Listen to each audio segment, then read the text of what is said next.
যেই আয়াতগুলো আমরা একেবারেই সব থেকে বেশি চিনি, এমন কিছু পরিচিত আয়াত আমাদের আছে। তার মধ্যে অন্যতম একটি আয়াত হলো সূরা নাহালের 90 নম্বর আয়াত।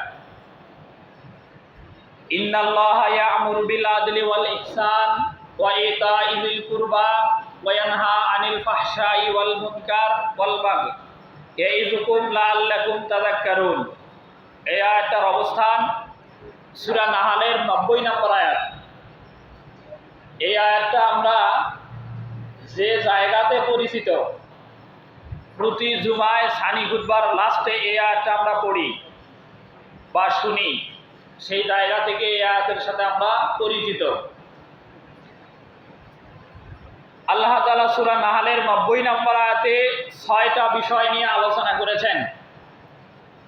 এই 6টা আলোচনার বিষয় 2 ভাগে বিভক্ত। কিছু বলবেন? সূরা নাহালের 90 নম্বর আয়াতে আল্লাহ তাআলা 6টা বিষয় নিয়ে আলোচনা করেছেন। এই 6টা বিষয় 2 ভাগে বিভক্ত। প্রথমে আল্লাহ তাআলা 3টা আদেশ করেছেন, এটা প্রথম ভাগ। দ্বিতীয় ভাগে আল্লাহ তাআলা 3টা নিষেধ করেছেন। আয়াতে আল্লাহ তাআলা যেভাবে আদেশ এবং নিষেধ করেছেন, আল্লাহ তাআলা বলেন ইন্নাল্লাহা ইয়া'মুরু, নিশ্চয় আল্লাহ তাআলা আদেশ করেন, বিল আদলি, 1 নম্বর আদেশ করেন ন্যায়পরায়ণতার, ন্যায় এবং ইনসাফের ব্যাপারে আল্লাহ তাআলা আমাদেরকে আদেশ করতেছেন যে তোমরা ন্যায়পরায়ণ হও। 2 নম্বর ওয়াল ইহসান, ইহসান শব্দের অর্থ হলো সৎ ব্যবহার।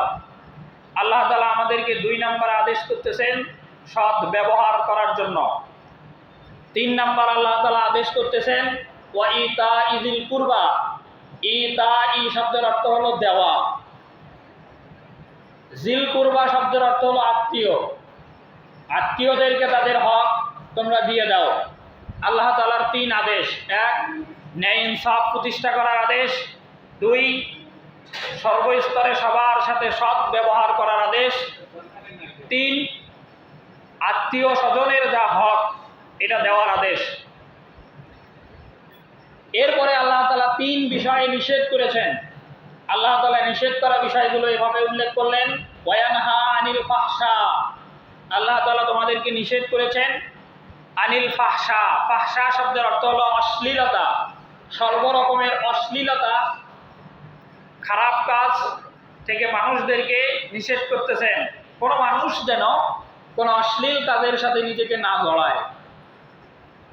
2 নম্বর যে নিষেধ করতেছেন ওয়াল মুনকার, মুনকার শব্দের অর্থ হলো গর্হিত কাজ। গর্হিত কাজের ব্যাখ্যা হলো ভালো কাজের বিপরীতে যে কাজগুলো থাকে এই কাজগুলো হলো মুনকার। মুনকারের বিপরীত আরবি শব্দ হলো মারুফ। সৎ কাজের আদেশ এর যা আরবি ইয়া'মুরুনা বিল মারুফ, সৎ কাজের আদেশ আল্লাহ তাআলা করেছেন। ওয়ায়ানহাউনা আনিল মুনকার, অসৎ কাজে নিষেধ করেছেন। আল্লাহ তাআলা যত অসৎ কাজ আছে এগুলো মানুষকে বর্জন করার জন্য 2 নম্বরে নিষেধ করলেন। ওয়ায়ানহা আনিল ফাহশাই ওয়াল মুনকার, অশ্লীলতা বাদ দিবে, অসৎ কাজ বাদ দিবে। আর 3 নম্বর আল্লাহ তাআলা নিষেধ করলেন ওয়াল বাগই, বাগই শব্দের অর্থ হলো সীমা লঙ্ঘন করা। আল্লাহ তাআলা যে আদেশগুলো দিলেন, আল্লাহর যতগুলো হুকুম আছে, এই যে কোনো একটা হুকুমকে অমান্য করে বিরুদ্ধাচরণ করাকে আরবিতে বাগই বলে। আল্লাহ তাআলা যতটুকু বিধান দিয়েছেন ততটুকু আল্লাহর হুকুম যেভাবে রাসূল মেনেছেন ঠিক সেইভাবেই মানতে হবে। এর অতিরিক্ত যদি কেউ করে, আল্লাহর হুকুমকে যদি অবাধ্য হয়, আল্লাহর হুকুমের থেকে যদি নিজেকে বিরত রাখে যে এই হুকুম পালন করার দরকার আমার নাই, এই রকম যদি আল্লাহর বিধানকে বৃদ্ধাঙ্গুলি দেখায়, তুচ্ছ তাচ্ছিল্য করে, ছোট মনে করে, তাহলেই সেটাই আরবিতে বাগই। আর আল্লাহ তাআলা বললেন যে ওয়ায়ানহা, আল্লাহ তোমাদেরকে নিষেধ করতেছেন 1 নম্বর আনিল ফাহশা, অশ্লীলতার, 2 নম্বর অল মুনকার, অসৎ কাজের, 3 নম্বর অল বাগই, আল্লাহ তাআলার বিধানের বিরুদ্ধাচরণ করা থেকে আল্লাহ তোমাদেরকে নিষেধ করতেছেন। এই 3টা আদেশ 3টা নিষেধ করার পরে আল্লাহ তাআলা মানুষদেরকে লক্ষ্য করে বললেন ইয়াইযুকুম, এটা তোমাদের জন্য উপদেশ। আল্লাহ তাআলা যেন আমাদেরকেই লক্ষ্য করে বলতেছেন যে এই তিনটা তোমাদের জন্য উপদেশ। আল্লাহ যেন এই উপদেশগুলো আমাদেরকে মান্য করে জীবন চালার তৌফিক দান করেন, সকলে বলি আমিন। এরপরে আল্লাহ তাআলা বলছেন লাআল্লাকুম তাযাক্কারুন, যাতে করে তোমরা উপদেশ গ্রহণ করতে পারো। আল্লাহ তাআলার উপদেশের 6টা উপদেশ, 3টা আদেশ আর 3টা নিষেধ। 1 নম্বরে আল্লাহ তাআলা যে আদেশ করেছেন সেটা হলো ইন্নাল্লাহা ইয়া'মুরু বিল আদল, আল্লাহ তাআলা তোমাদেরকে ন্যায়পরায়ণতার আদেশ করেছেন। এই আয়াতটা যেই দিন নাজিল হয় অন্য সকল আয়াত এবং এই আয়াতের ভিতরে একটা তফাৎ আছে। তফাৎটা হলো কোনো এক সাহাবী কোনো এক আয়াত শুনে বা তার মর্মবাণী উপলব্ধি করে ইসলাম গ্রহণ করেছেন, আর একজন বিখ্যাত সাহাবী নাম ওসমান ইবনে মাজউন রাসূল সাল্লাল্লাহু আলাইহি সাল্লামের কাছে যখন সূরা নাহলের 90 নম্বর আয়াত নাজিল হয়, এই নাজিল হওয়ার সময়ের ওহী অবতীর্ণ হওয়ার যে সময়, এই সময়টা ওসমান ইবনে মাজউন ইসলাম গ্রহণ করার আগ মুহূর্তেই সশরীরে নিজের চোখে রাসূল সাল্লাল্লাহু আলাইহি সাল্লামের কাছে সূরা নাহলের 90 নম্বর আয়াত কিভাবে নাজিল হয় এটা তিনি স্বচক্ষে দেখেছেন, দেখে ইসলাম গ্রহণ করেছেন। এটাই তফাৎ। ওসমান ইবনে মাজউন রাদিয়াল্লাহু তাআলা আনহু বলেন তার সন্তানের নাম হলো সাহেব। বাংলা দিয়ে লিখলে অক্ষরটা হবে এরকম, দন্তেশায়গা সা দন্তিস্য একার ব, সাহেব। আর আরবিতে আরেকটা আলাদা শব্দ আছে, নাম হলো আবু। এই আবু শব্দের অর্থ হলো পিতা বা বাবা। আমরাও তো একজন মানুষকে গ্রামে যখন সম্বোধন করি, আর সেই বাবার যদি কোনো সন্তান থাকে, সেই সন্তানকে সন্তানের নামের সাথে নিসবত করে বাবাকে সম্বোধন করি, যেমন আব্দুল্লাহর বাবা, আব্দুর রহমানের বাবা, এরকম করে ডাকি। ওসমান ইবনে মাজউনের যে সন্তান, তার সন্তানের নাম ছিল সাহেব। এই সাহেবকে লক্ষ্য করে রাসূল সাল্লাল্লাহু আলাইহি সাল্লাম ওসমান ইবনে মাজউনকে ডাক দেন আবু সাহেব বলে, হে সাহেবের পিতা। এটা যখন ডাক দেন, নবী করিম সাল্লাল্লাহু আলাইহি সাল্লাম কোনো এক জায়গায় বসা ছিলেন, আর এমন সময় নবী করিম সাল্লাল্লাহু আলাইহি সাল্লামের পাশ দিয়ে ওসমান ইবনে মাজউন রাদিয়াল্লাহু তাআলা পথ অতিক্রম করতেছিলেন। অথচ সেই সময় ওসমান ইবনে মাজউন রাদিয়াল্লাহু তাআলা ইসলাম গ্রহণ করে নাই। নবী করিম সাল্লাল্লাহু আলাইহি সাল্লাম তখন নবুয়ত প্রাপ্ত হয়েছেন, মানুষদেরকে ইসলামের দিকে ডাকেন। সকল মানুষ নবীর আহ্বানে সাড়া দিয়ে ইসলাম গ্রহণ করে, তারা সাহাবী। আর যেই মানুষ ইসলাম গ্রহণ না করে ইসলামের বিরুদ্ধাচরণ করে, এই মানুষগুলো কাফের। ওসমান ইবনে মাজউন রাদিয়াল্লাহু তাআলা সেই সময় নবী মুহাম্মদ সাল্লাল্লাহু আলাইহি সাল্লামের পাশ দিয়ে যাচ্ছিলেন কোথাও, আর নবী সাল্লাল্লাহু আলাইহি সাল্লাম ওসমান ইবনে মাজউন রাদিয়াল্লাহু তাআলাকে ডাক দেন, হে আবু সাহেব, তুমি কি আমার কাছে বসবে না? এরকম করে বলেন। ওসমান ইবনে মাজউন রাদিয়াল্লাহু তাআলা বলেন যে ইয়া রাসূলুল্লাহ, আমি অবশ্যই আপনার কাছে বসবো। ওসমান ইবনে মাজউন তার নির্দিষ্ট গন্তব্যে যাওয়া থেকে বিরত হন, নবী মুহাম্মদ সাল্লাল্লাহু আলাইহি সাল্লামের পাশে বসেন। বসতেই লক্ষ্য করেন, ওসমান ইবনে মাজউন রাদিয়াল্লাহু তাআলা বলেন, আমি লক্ষ্য করলাম নবী করিম সাল্লাল্লাহু আলাইহি সাল্লাম আমার দিক থেকে নজর ফেরায় নিল। নবী করিম সাল্লাল্লাহু আলাইহি সাল্লাম আমার দিক থেকে নজর ফেরায় নিল এবং নির্দিষ্ট একটা দিকে তথা উপরে আসমানের দিকে নবী মুহাম্মদ সাল্লাল্লাহু আলাইহি সাল্লাম নজর দেওয়া শুরু করলেন এবং এই নজর উপরের দিকে তাকানো শুরু করলেন।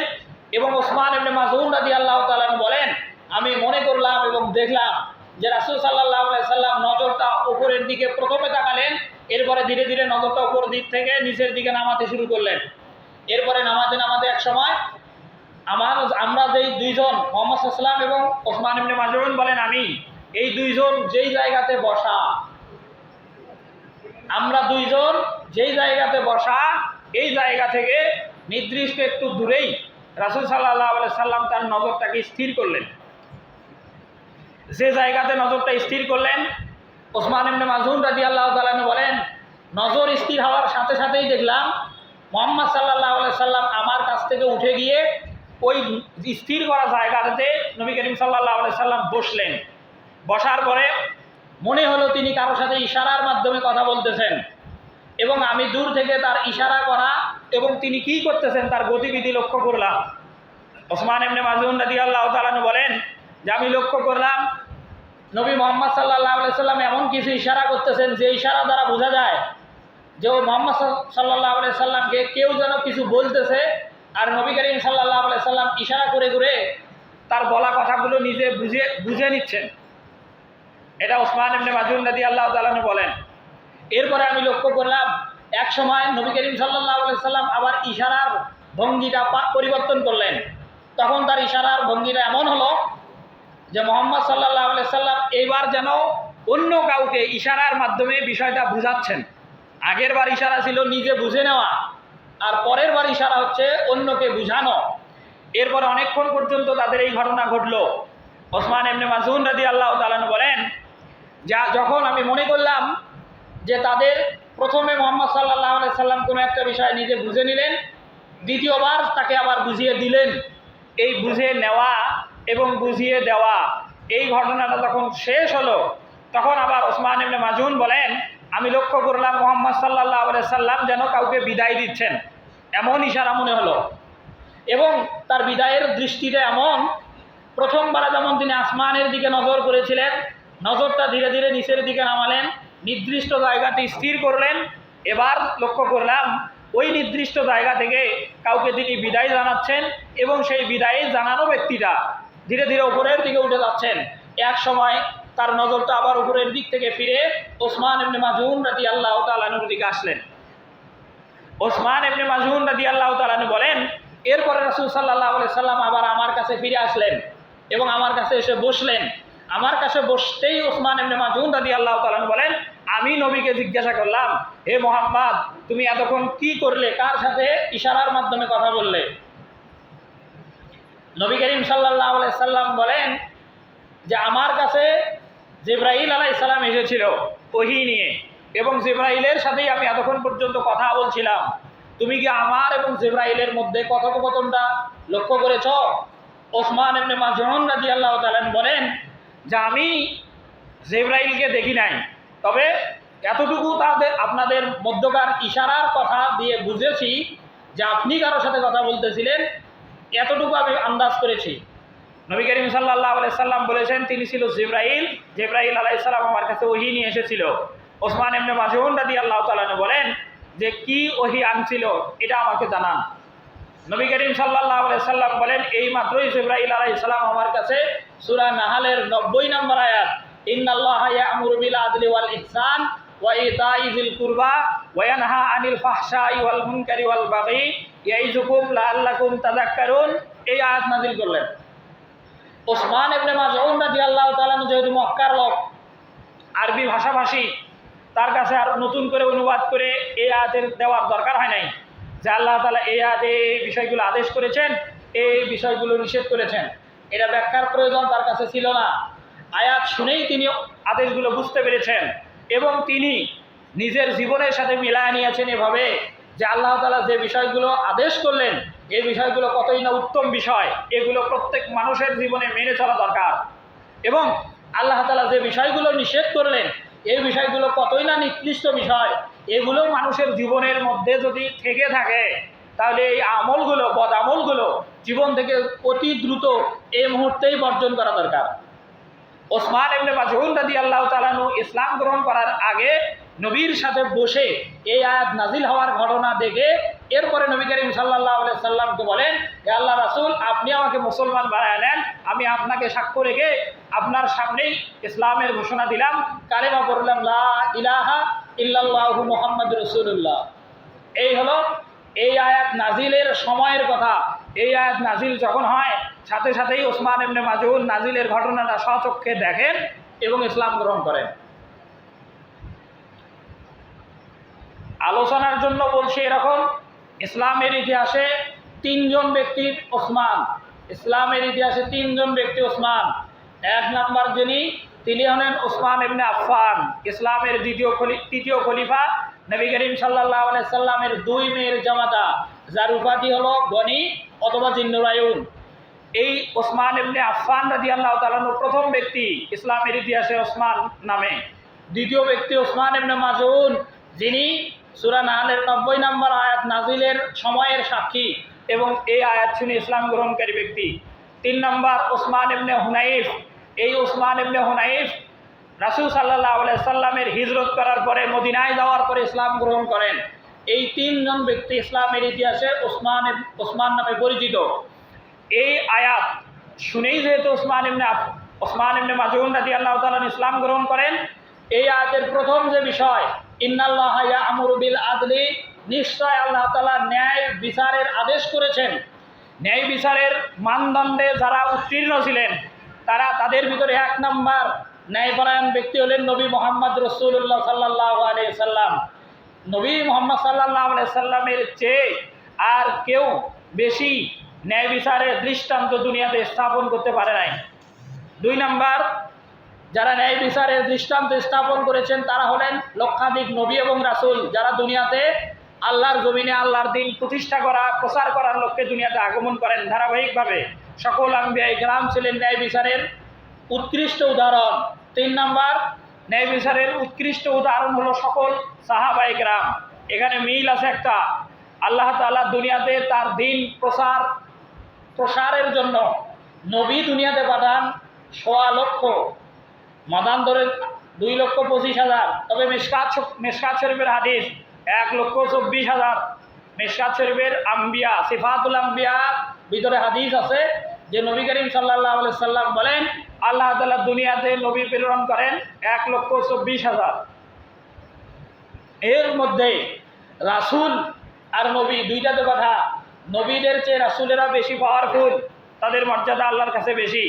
রাসূলের সংখ্যা হলো 313 জন। মিল হলো এই জায়গাতে, আল্লাহ দুনিয়াতে নবী বানালেন 1,24,000, আর নবী করিম সাল্লাল্লাহু আলাইহি সাল্লামের সাহাবী বিদায় হজের সময় উপস্থিত ছিল 1.25 লক্ষ। আল্লাহ তার দুনিয়াতে নবী পাঠান 1,24,000 বা 25,000, ঠিক একই সমসংখ্যক সাহাবী আল্লাহ তাআলা তার নবীকে দান করেন। সকল নবীদেরকে আল্লাহ তাআলা যেমন তার দিন প্রচারের নির্দেশনা দিয়েছিলেন, আল্লাহ রাসূল সাল্লাল্লাহু আলাইহি সাল্লাম এই 1.25 লক্ষ সাহাবীকে লক্ষ্য করে বিদায় হজের মাঠে ঘোষণা দেন যে বাল্লিগু আন্নী ওয়ালাউ আয়া, আমার কাছ থেকে যদি তোমরা একটা আয়াতও জেনে থাকো এটা সারা দুনিয়ায় পৌঁছাও। যার বাস্তব নমুনা মক্কা এবং মদিনায় 1000-এর কিছু বেশি সংখ্যক সাহাবীর কবর পাওয়া যায় এবং বাকি 1,24,000 বা 23,000 সাহাবীর কবর সারা দুনিয়ার বিভিন্ন আনাচে কানাচে ছড়িয়ে ছিটিয়ে আছে।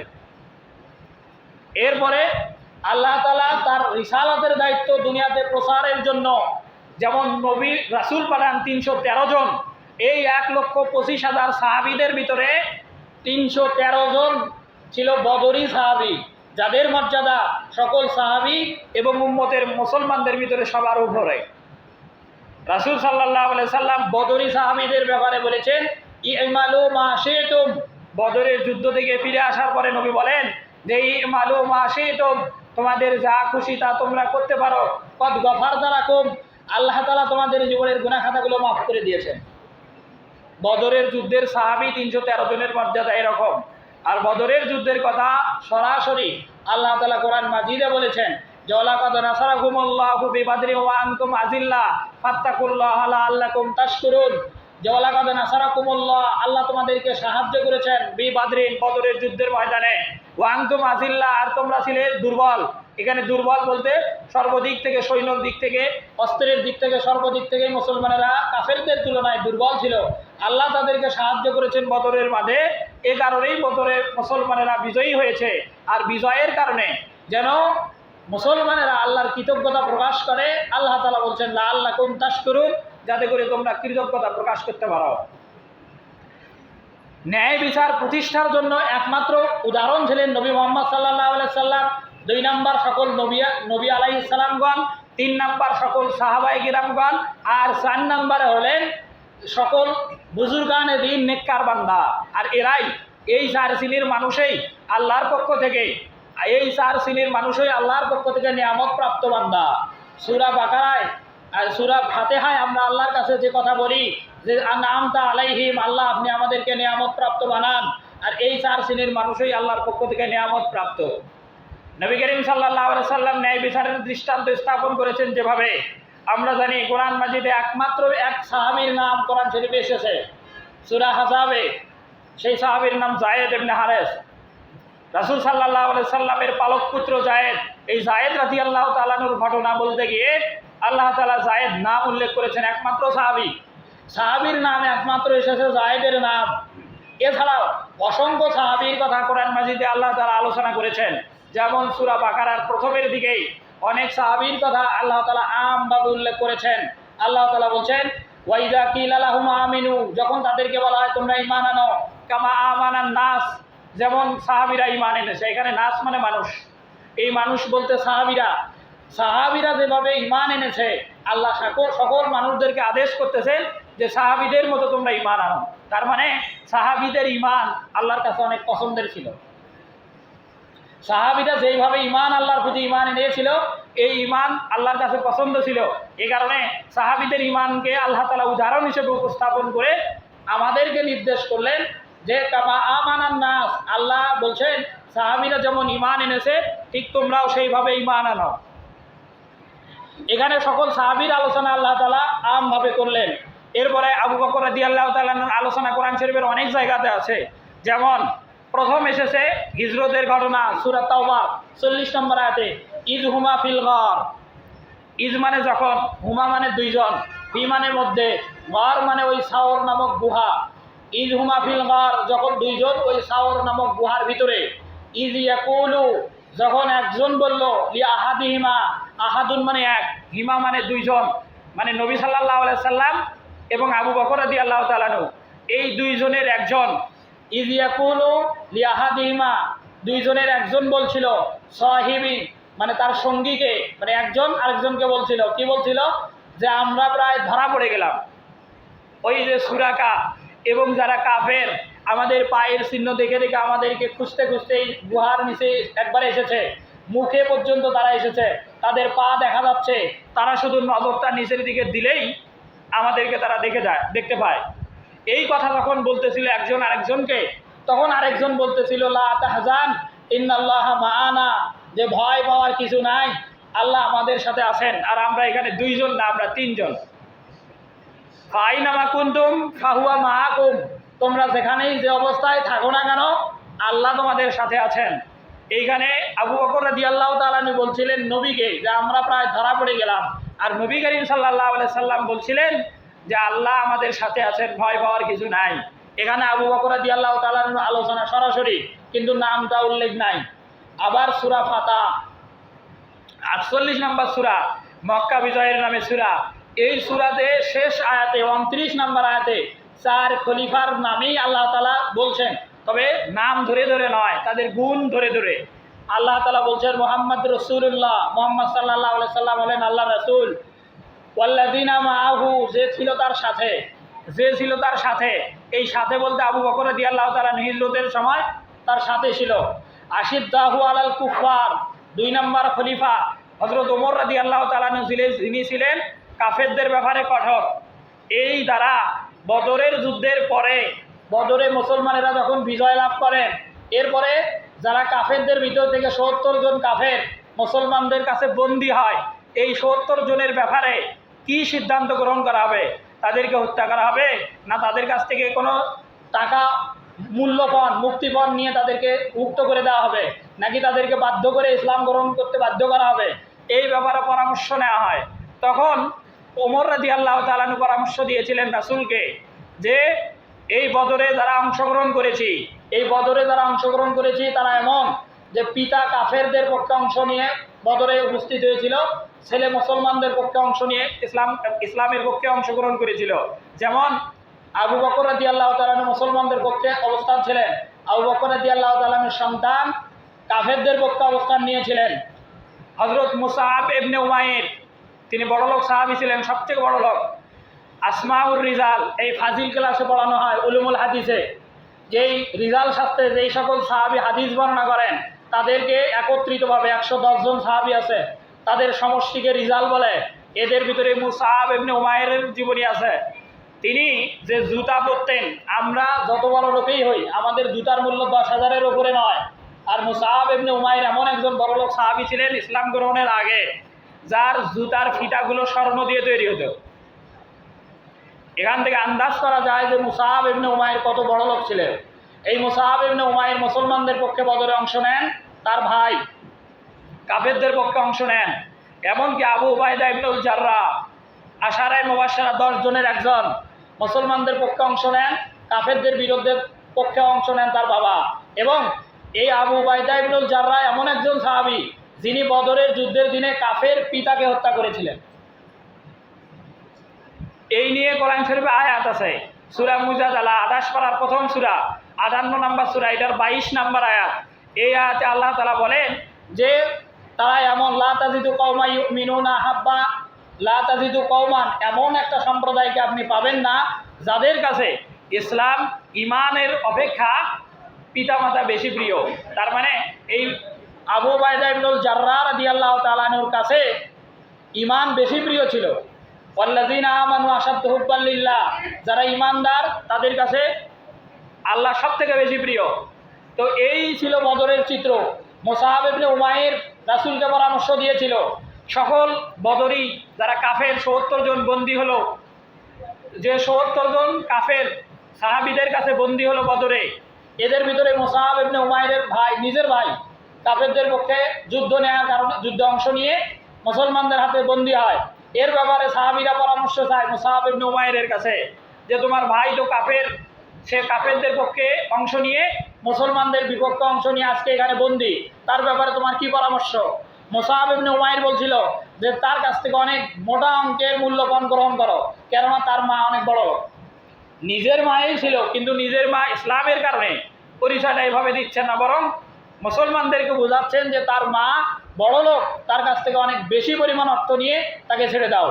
এবং আবু বকর রাদিয়াল্লাহু তাআলা আনহু বদরের যুদ্ধের দিনে সন্তানের সাথে মুখোমুখি হন। সেই মুখোমুখিতে দেখেন যে আবু বকর রাদিয়াল্লাহু তাআলা আনহুর সন্তান পরে যখন ইসলাম গ্রহণ করে মুসলমান হন, অনেক পরের কথা, তখন আবু বকর রাদিয়াল্লাহু তাআলা আনহুকে বলছিলেন যে পিতা, আপনাকে আমি বদরের মাঠে কয়েকবার সুযোগ পাইছিলাম হত্যা করার, কিন্তু পিতা হওয়ার কারণে, এই মায়া মহাব্বতের কারণে আপনাকে আমি হত্যা করি নাই। আর আবু বকর রাদিয়াল্লাহু তাআলা আনহু বলছিলেন সন্তানকে, আমি যদি এরকম সুযোগ পাইতাম তোমাকে হত্যা করতাম। ইসলামের ব্যাপারে বদরের মাঠে আবু বকর রাদিয়াল্লাহু তাআলা আনহুর অবস্থান এমন যে তার সন্তানকে হত্যা করার ব্যাপারে তার সংকল্প ছিল। আর আবু উবাইদা ইবনুল জাররাহ রাদিয়াল্লাহু তাআলা আনহু বলেন যে আমি যখন বদরের মাঠে যুদ্ধ করি, যেদিকেই অস্ত্র চালাই বারবার দেখি সেদিক থেকে আমাকে প্রতিহত করার জন্য আমার বাবাই আসেন। আমি চাই যে আমার বাবা আমার সামনে থেকে দূরে সরুক, আমি অন্য কোনো কাফেরকে আক্রমণ করি, তার সাথে আমার লড়াই হোক। কিন্তু আবু উবাইদা ইবনুল জাররাহ বলেন যে যেদিকেই আমি আক্রমণের জন্য উদ্যত হই, সেদিক থেকেই দেখা যায় আমার প্রতিদ্বন্দ্বী হিসেবে আমার বাবাই দাঁড়ায়। এ কারণে এক পর্যায়ে ইমানকে, ইসলামকে, নবী মুহাম্মদ সাল্লাল্লাহু আলাইহি সাল্লামকে ইসলামের প্রথম যুদ্ধ বদরের মাঠে আবু উবাইদা ইবনুল জাররাহ তার পিতাকেই হত্যা করেন। এবং এই বদরের চূড়ান্ত সিদ্ধান্তের বিজয়ের পরে ওমর রাদিয়াল্লাহু তাআলা আনহু সেই মিটিংয়ে, পরামর্শের মিটিংয়ে, যেই মিটিংটা ছিল এরকম যে ৭০ জন সাহাবী বদরে অংশগ্রহণ করে কাফের, যে ৭০ জন কাফের মুসলমানদের কাছে বন্দী হলো, তাদের ব্যাপারে কী সিদ্ধান্ত গ্রহণ করা হবে। ওমর রাদিয়াল্লাহু তাআলা আনহু বলছিলেন বিপরীতে যারা আছে, নিজেদের রক্তের যারা, এই রক্তের সম্পর্কের ব্যক্তি বিপরীতে যারা অবস্থান নিছে তাদেরকে হত্যা করবে। এটাই ইঙ্গিত করতেছেন আল্লাহ তাআলা সূরা ফাতহায় যে আশিদ্দাহু আলাল কুফার, কাফেরদের ব্যাপারে ওমর রাদিয়াল্লাহু তাআলা আনহু ছিলেন সবচেয়ে বড় কঠোর। আশিদ্দাহু শব্দের অর্থ হলো কঠোর বা শক্ত। এরপরে ৩ নাম্বার ওসমান রাদিয়াল্লাহু তাআলা আনহুর কথা কোরআন শরীফে আল্লাহ তাআলা বলছেন রুহামাউ বাইনাহুম, রুহামাউ বাইনাহুম, এটা হলো ওসমান রাদিয়াল্লাহু তাআলা আনহুর কথা। এই কথার সাথে দুইটা কথার সম্পর্ক আছে। প্রথম সম্পর্ক হলো মদিনায় ওসমান রাদিয়াল্লাহু তাআলা আনহু যখন ব্যবসা করতেন, এই ব্যবসাতে দেখা গেত যে তার এমন পরিমাণ 100টা উট মাল বোঝাই করা ছিল। ভিন্ন কথা আছে 1000 উট, যে 100 হোক আর 1000 হোক, পরিমাণটা অনেক। যে এই 1000 উট মাল বোঝাই করা এই একটা ব্যবসার কাফেলা দূর থেকে ওসমান রাদিয়াল্লাহু তাআলা আনহুর জন্য মদিনায় আসতেছে, এটা তার ব্যবসায়িক পণ্য। আর সেই সময় মদিনায় ছিল দুর্ভিক্ষ, আর ওসমান রাদিয়াল্লাহু তাআলা আনহুর কাছে তার মালামাল, অর্ডার করা মাল তার কাছে পৌঁছার আগেই মদিনার সকল ব্যবসায়ী একত্রিত হয়ে ওসমান রাদিয়াল্লাহু তাআলা আনহুকে 2টা প্রস্তাব দেয়। প্রথম প্রস্তাব, যে মূল্য দিয়ে এই মালগুলো কেনা তার চেয়ে বেশি মূল্য আমরা তোমাকে দেবো, ডাবল মূল্য দিব, আমাদের কাছে এগুলো বিক্রি করো। এটা 1 নম্বর প্রস্তাব। আর 2 নম্বর প্রস্তাব যে এই মালগুলো কিনে আমরা স্টক করব না, আমরা বেশি মূল্যে বিক্রি করব না, বরং এই মদিনায় যে দুর্ভিক্ষ, এই দুর্ভিক্ষ কবলিত যারা মানুষ তাদের সহযোগিতা বা তাদেরকে ত্রাণ দেওয়ার জন্য এই মালগুলো দান করব। এই কথা বলছিলেন ওসমান রাদিয়াল্লাহু তাআলা আনহুর কাছে মদিনার ব্যবসায়ীরা। আর ওসমান রাদিয়াল্লাহু তাআলা আনহু এই মদিনার দুর্ভিক্ষ কবলিত মানুষদের দুঃখের কথা বিবেচনা করে তাদেরকে বলেন যে তোমরা যদি 1000 গুণ লাভ দাও, মানে ডাবল লাভ দিলে আমি দেব না, যদি 1000 গুণ লাভ আমাকে দাও তাহলে তোমাদেরকে এই মালগুলো আমি দেব। কেননা এর আগে আমার কাছে প্রস্তাব এসেছে এমন একজনের পক্ষ থেকে যিনি আমাকে একটা মালের বিনিময়ে 700 গুণ লাভ দেওয়ার ওয়াদা করেছেন। মদিনার ব্যবসায়ীরা অবাক হয়ে যায় যে কোন সেই ব্যক্তি যে তোমাকে 1 গুণ মালের জন্য 700 গুণ লাভ দেওয়ার প্রস্তাব করেছে। ওসমান ইবনে আফফান রাদিয়াল্লাহু তাআলা আনহু বলেন তিনি হলেন আল্লাহ তাআলা। আর ঘোষণা হলো সূরা বাকারার 261 নম্বর আয়াত, মাসালুল লাযিনা ইউনফিকুনা আমওয়ালাহুম ফি সাবিলিল্লাহ কামাসালি হাববাতিন আম্বাতাস সাবআ সানাবিলা ফি কুল্লি সুমবুলাতিন মিয়াতু হাব্বা ওয়াল্লাহু ইউদাইফু লিমান ইয়াশা ওয়াল্লাহু ওয়াসিউন আলিম। যে কেউ যদি একটা জিনিস দানাও, খাদ্যশস্যের দানাও যদি আল্লাহ রাস্তায় দান করে, আল্লাহ সেটাকে বাড়ান এবং বাড়িয়ে সেটার থেকে 7টা চারা তৈরি করেন এবং একটা চারাতে 100টা করে দানা তৈরি করেন, আবার 7টা চারাতে 700 হয়। এরপরে আল্লাহ তাআলা বলেন আল্লাহু ইউদাইফু লিমান ইয়াশা, আল্লাহ চাইলে আরও বাড়াতে পারেন। আল্লাহু ওয়াসিউন আলিম, আল্লাহ হলেন প্রশস্ত। ওসমান রাদিয়াল্লাহু তাআলা বলেন যে এই রকম ওয়াদা আল্লাহ আমাকে আগেই করেছে, এই কারণে আমি সবগুলোই আল্লাহ রাস্তায় মদিনার দুর্ভিক্ষ কবলিত মহামারীতে যারা এই অভাবে আছে তাদের জন্য আমি দান করে দিলাম। এই রুহামাউ বাইনাহুম, রুহামাউ মানে দয়াবান, বাইনাহুম মানে সাহাবীদের ব্যাপারে, মদিনার লোকদের ব্যাপারে ওসমান রাদিয়াল্লাহু তাআলা ছিলেন অনেক দয়াবান। আর 4 নম্বর খলিফা আলী রাদিয়াল্লাহু তাআলার ব্যাপারে পরের আয়াত, পরের শব্দ যে তারাহুম রুক্কান সুজ্জাদা ইয়াবতাগুনা ফাদলাম মিনাল্লাহি ওয়া রিদওয়ানা সীমাহুম ফি উজুহিহিম মিন আসারিস সুজুদ। আপনারা এটা জেনে থাকবেন, ঘটনাটা মাশহুর, যে যুদ্ধ থেকে ফিরে আসার পরে আলী রাদিয়াল্লাহু তাআলার পায়ের ভিতরে একটা অস্ত্রের সামান্য অংশ ঢুকেছিল যা কখনো বের করা যাচ্ছিল না। আলী রাদিয়াল্লাহু তাআলার ব্যাপারে রাসূলের কাছে পরামর্শ চাইলে রাসূল বলেন যে আলী রাদিয়াল্লাহু তাআলা যখন নামাজে দাঁড়াবেন তখন তোমরা সেই অস্ত্রের ঢুকে যাওয়া অংশটা টান দিয়ে বের করবা, আলী রাদিয়াল্লাহু তাআলা টেরও পাবে না। এটাই আল্লাহ তাআলা বলছেন তারাহুম, আপনি তাদেরকে দেখতে পাবেন, রুক্কান মানে রুকুকারী অবস্থায়, সুজ্জাদান মানে সেজদারত অবস্থায়, রুকু করুক আর সেজদা করুক, উদ্দেশ্য হলো ইয়াবতাগুনা ফাদলাম মিনাল্লাহি ওয়া রিদওয়ানা, আল্লাহর অনুগ্রহ এবং আল্লাহর সন্তুষ্টির জন্যই একান্ত মনোনিবেশ করে নামাজের মধ্যে এই সাহাবী দাঁড়ায়। এইভাবে আল্লাহ তাআলা কোরআন মাজিদে সাহাবীদের কথা, সমগ্র ন্যায় ইনসাফের কথা বলেছেন। আর সর্বশেষ কথা আল্লাহ তাআলা বলছেন ইন্নাল্লাহা ইউহিব্বুল মুকসিতিন, আল্লাহ তাআলা ন্যায় ইনসাফ প্রতিষ্ঠাকারী যারা তাদেরকে ভালোবাসেন। আল্লাহ তাআলা আমাদেরকে স্ব অবস্থান থেকে ইসলামের জন্য এবং ন্যায় ইনসাফের জন্য কাজ করার তৌফিক সকলকে দান করুক। সকল বলে আল্লাহ পাবেন। যারা পরে আসলাম তারা সুন্নাত নামাজ পড়ি।